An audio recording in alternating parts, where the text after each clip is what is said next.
Great Scott! Are you a sports fan who loves to have a good laugh? Oh, yeah! Then you're in the right place. I'm gonna make him an offer again. Life moves pretty fast. Patriots win the Welcome Super Bowl! to the Man Cave Chronicles. Brady has his fifth!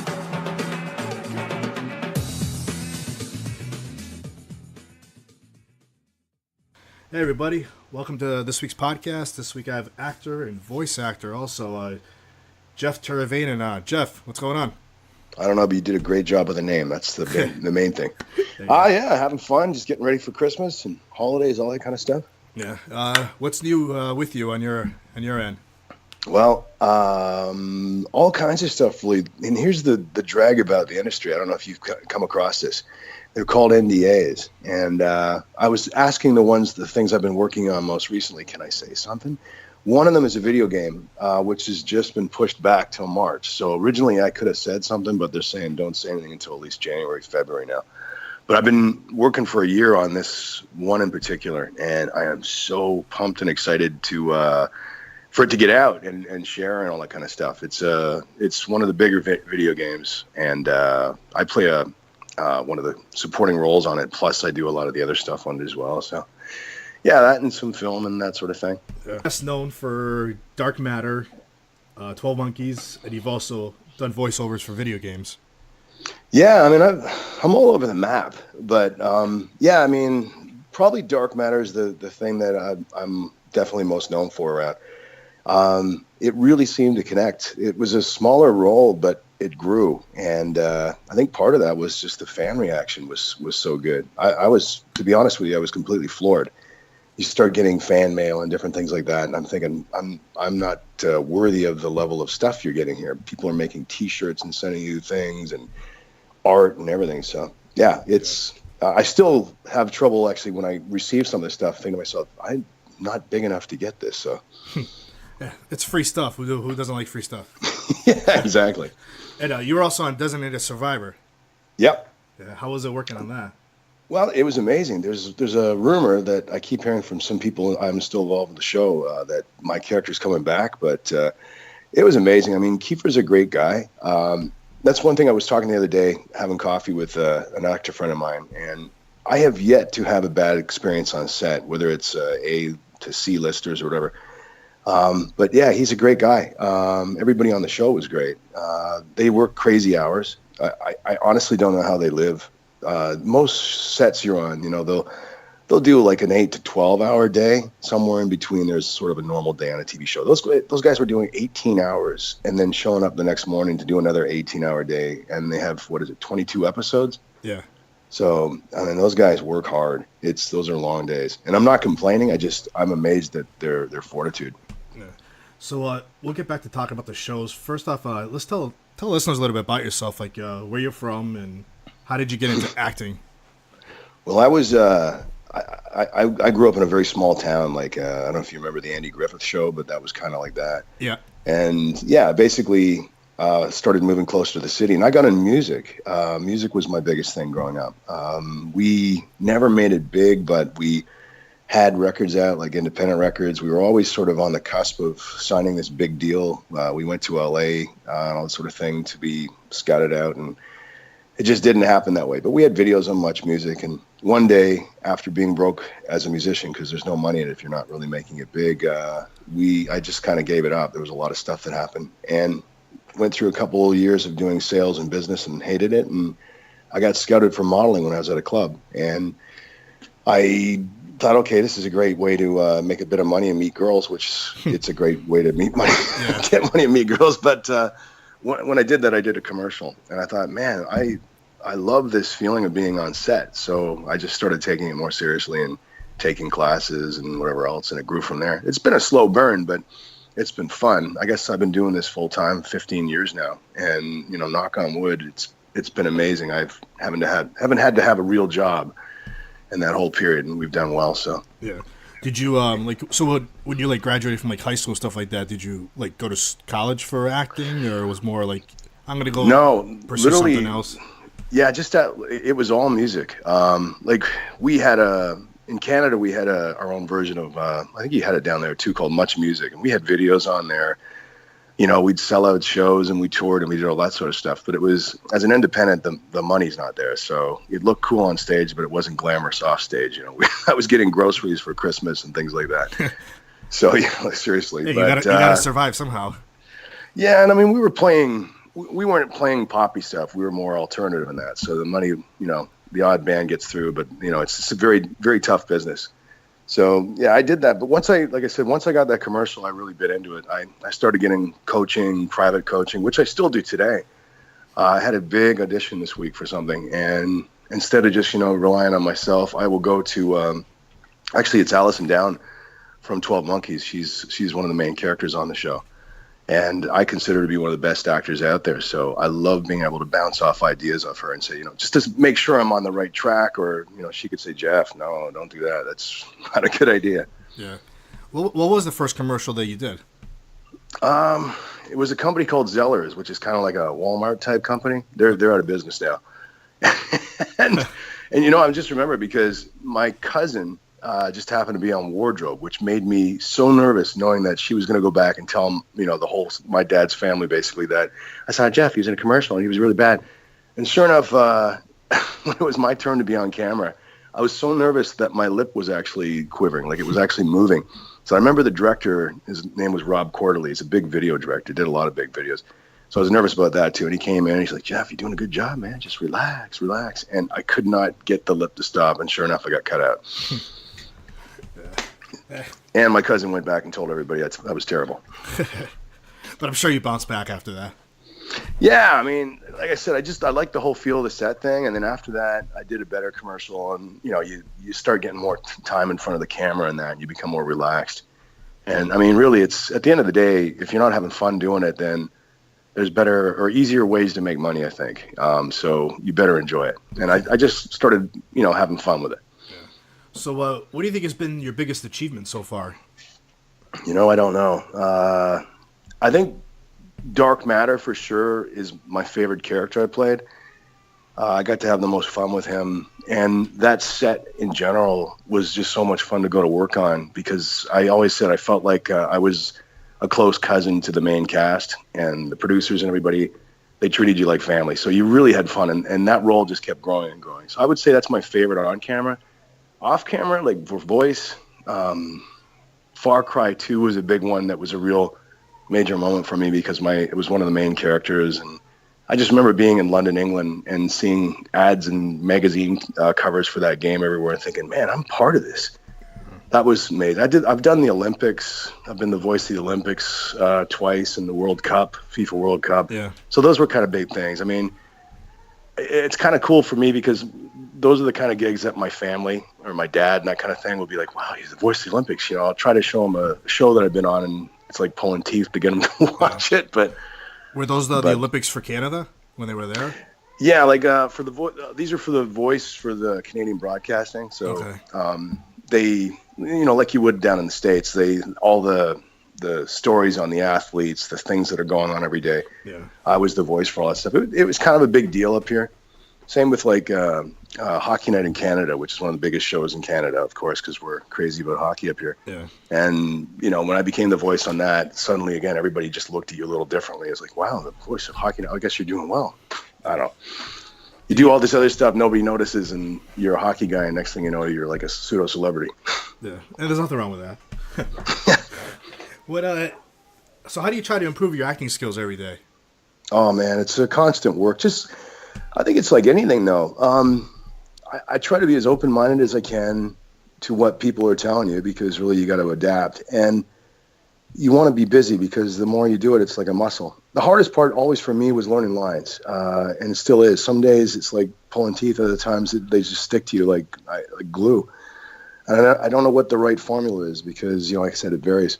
But that's the hard part. I mean, you'll get an audition, say, and you've got plans, and your daughter's got a Christmas concert, and you find out that you have to, tomorrow morning at 9 o'clock, have this audition down, and you have to own it. You have to know it. You're a serial killer or something like that.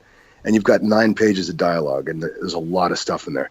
And it's like, show up the next morning. You can't look at the paper. You've got to know it all by heart. That's the hard part of the job. And if you don't get it, you don't get paid. Yeah.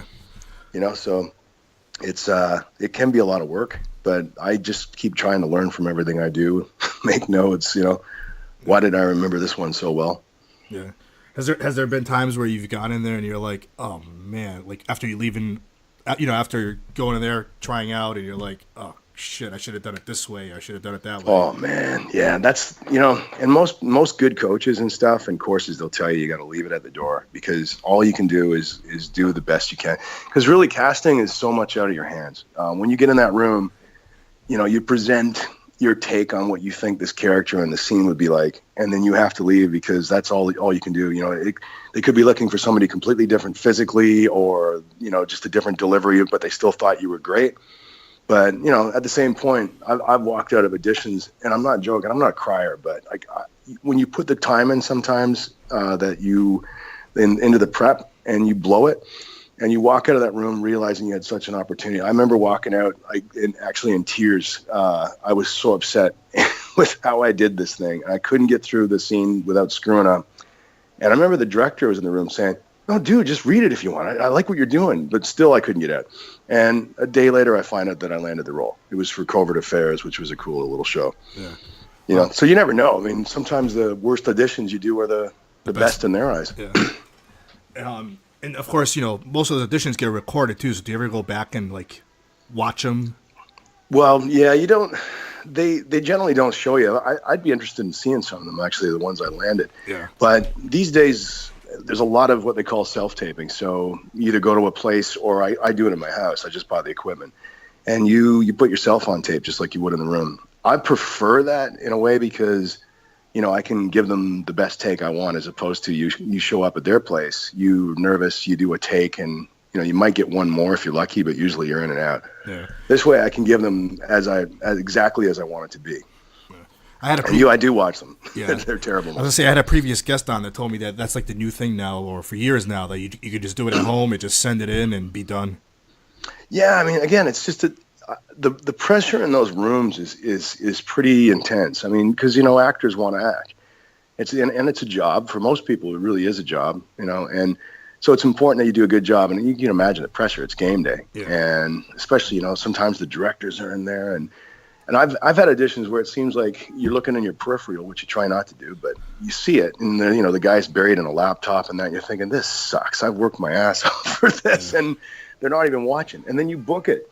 Because I guess, they're making notes about you. But there's so many things that can get in your head during the audition process. Yeah. You sit in the lobby and, you're looking around the room and you see these actors that you admire so much, which I'm finding I'm getting a lot now, because the roles I'm going for are thankfully, they're bigger. But it's at the same point, you're looking at these guys thinking, my God, I can't even believe I'm in the room with this guy. Yeah. The Man Cave Chronicles on Twitter at the MCC Podcast. We'll be right back. Hey guys, Brian Padone here, founder of Quiet Punch. When I'm not listening to the Man Cave Chronicles, you can catch me filming one of my live workouts on quietpunch.com. Check it out today. That's quietpunch.com. Hey, this is Keith Coogan, Brad, and the Adventures of Babysitting, Kenny in downtown Lon, Babysitter's Dad. And you're listening to the Man Cave Chronicles podcast. He's amazing. Do you find it like we're talking about the thing about, it's probably easier for you to do it at home with facing one camera instead of having 30 people in the room watching you? Yeah, I mean, with auditions, it's different, because usually there's there might be some production people there, but sometimes it's just the casting director and their little crew to film it. On set, I love it. I mean, when I get on a huge set, some of my favorite moments were where, I had this big scene where I had to walk towards this waterfall and get in a confrontation. There must have been 100 extras, background workers, and, plus the guys in the scene. And I just remember thinking, this is so cool. I feel like I'm doing something mega, It's, so I don't find I get nervous about that. It kind of gives me an energy. Yeah. What's some advice that you give to people that they talk to you, on set, how to get better, and, if they want to continue into the acting world? Don't do it. No, I'm joking. No, I actually give people advice all the time. But I always say, though, I'm not probably your best person to go to for it. With acting, I think the main thing is just try to have fun, because again, so many times I've been lucky to even land something.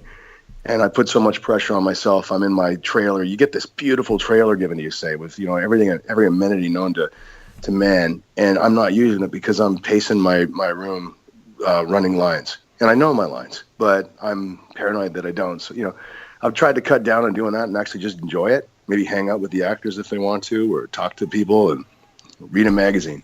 Yeah. So enjoy it. If you're too intense, it'll show up in your thing. And same with voice. I've tried to help out some people, and I've actually screwed myself because the best one was I was the voice of Toyota for Canada for many years, and this casting director has an amazing voice. I kept telling him, "Why are you doing it on that side? You should be doing voice." You think so? Yeah, you should be doing it. Sure enough, a few months later, he took it seriously and replaced me on Toyota. So I'm only telling girls and people with very high voices. There you go. Who are like some of your inspirations in the industry that you've looked up to? For acting wise, yeah, there's just so many. Like I think of everybody just on the top of my head, like Kate Blanchett or Viggo Mortensen. There's just so many, and the names are escaping me. The guy from The Wire, the main guy, he's unbelievable. Gandolfini. Yeah, I could just keep riffing for hours about how blown away I am by so many people. I like Brad Pitt. Yeah.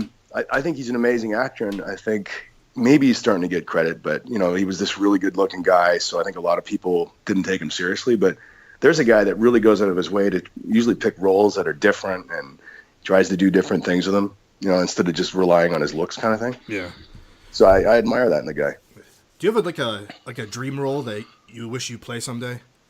Oh man, so many. I mean, the shows that I watch, to get on a show like Westworld or something like that, that HBO kind of show, HBO and, Showtime, those things. I'm hoping I'll get more access to those in the future because we're just in the last stages of getting my U.S. papers to visas. So to be able to go down there and work legally will be amazing.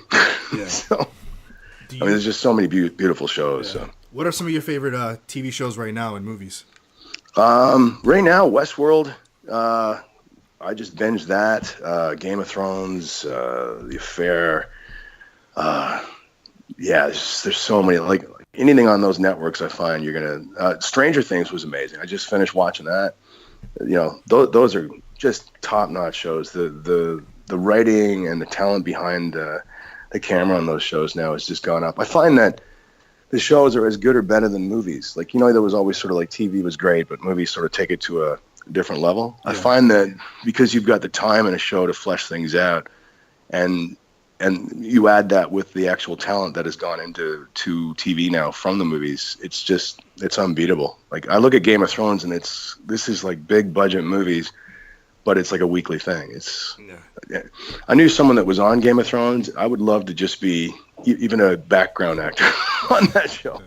It's so good. Well, time's running out on that show. Was it like have one more season left? I think. Yeah, they're probably done filming for all I know. Yeah. And I think you're right about that whole how it feels like TV shows have taken over movies. Yeah. Well, what I heard, I read a great interview actually with Kiefer Sutherland, and he was talking about how when the last sort of depression thing hit there, whatever you call it, the recession, the money had dropped out of film. So he had all these amazingly talented screenwriters and everybody looking for work. And TV said, well, we still have a budget. We'd love to work with you. And they said, okay, let's do it. And suddenly television's level of quality suddenly exploded. Yeah. And that's what they attribute it to. So. And it's also like, before we went on the air, we talked about how, now you have Netflix, you have Amazon Prime, you have Hulu, and they all want to do TV shows too. Yeah. And for the most part, they're doing really quality stuff. There just seems to be a leg up on this sort of the standard fare, which is great. And even YouTube is getting to the game now too. Yeah. I mean, there's so much stuff in terms of platforms. I did this great show for what's called Black Pills. It's an app. It's available in the States. The show I did was called Played. And there's a lot of there's even A-list actors that are producing stuff on there. But if, your listeners want to see a good show, it's sort of based on virtual reality and terrorism. And I have a recurring character on it. But when I saw the quality of the show, I was floored. It's a really well-produced show. And it's just available on an app. Yeah.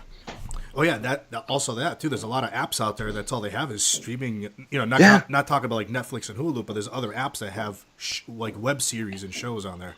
Yeah, exactly. And I laugh because, again, I'm behind the scenes, on the daily with these guys, and I'm seeing what's going on into the lighting and the sound and all that stuff. And you realize that, these people are not watching on a big screen. They're watching it on their iPhone. Yeah. And I mean, so many people are doing that now anyways. You get X-Men or something like that, and they're watching you're watching it on an iPhone, which is kind of a tragedy because, again, when you look at the production values of some of these things and the time and money spent to make these things look like an explosion of color, say, and somebody's watching it on the subway on their phone. Right. You have kids, right? Isn't that what you told me? Yeah, I've got one daughter. 7. So you're probably the same boat as I am. Your TV's being taken by your daughter watching Trolls for the 100th time or whatever, and you have to watch something on your phone because you can't watch that anymore. Well, I lucked out, honestly, man. Not only most of the stuff that she watches kid-wise, she watches on the iPad. So and she's happy. Again, younger generation doesn't care if they get on the big TV. Yeah. But the cool thing with her is that I've tried to indoctrinate her into good stuff since she was little. So she's addicted right now to my favorite show of all time, which is The Twilight Zone from the 50s and 60s. Oh, nice. Yeah, I mean, it's my favorite show. It's an unbelievably intelligent show, and it was groundbreaking in so many ways. And today, still, directors, film people ever will say that's probably their favorite show ever. And here's my 7-year-old glued up to me on the couch every night, begging me, can we watch it again? Can we watch 2 episodes tonight? Yeah. So I'm in my glory. Yeah, I have a 2.5-year-old daughter, and that's different. And she of course she watches like her Mickey Mouse and stuff like that. But there's times where no, tonight we're watching Tom and Jerry or we're watching Looney Tunes, the old stuff. Yes. Just to get her to like the old stuff too. Yeah, I again with that stuff, I tried to get her to watch the Bugs Bunny things because it's great, right? Because you get to relive your childhood. Exactly. Through them, and it's not like you're ready to shoot yourself after an hour because the shows are so bad or like that. These were fun. They were crafty in those ones. Oh yeah, and something for everybody. And we can still watch them at our age, which is great. Yeah, exactly. Like I'm laughing my head off watching these things, and I don't have to feel like I'm doing a good father thing watching Smurfs or whatever that is. I don't know. Yeah. So how did you get into the voiceover for video games?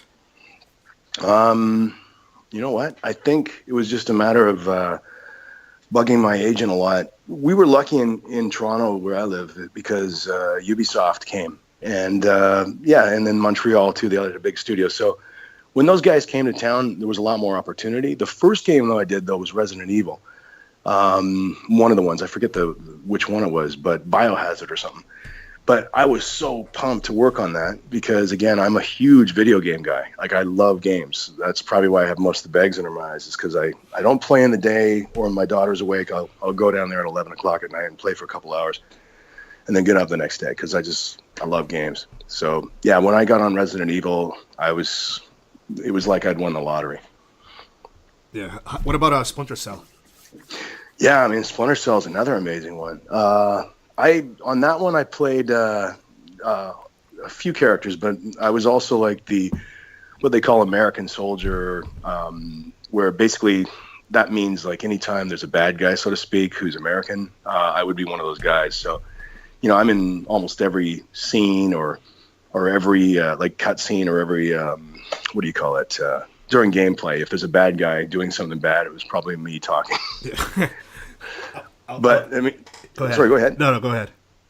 I mean, now with the one I'm working on now, I almost said the name and was going to have to cry about that one. But the one I've been working on now, I do all the mocap and stuff like that as well. So it's like real acting. Yeah. You do scenes and stuff with the actors and props and things, and you wear these crazy suits and helmets, and then they pick everything up, which is really cool. And then afterwards, I'm also playing like that sort of American soldier thing again, and losing my voice from screaming and dying and stuff.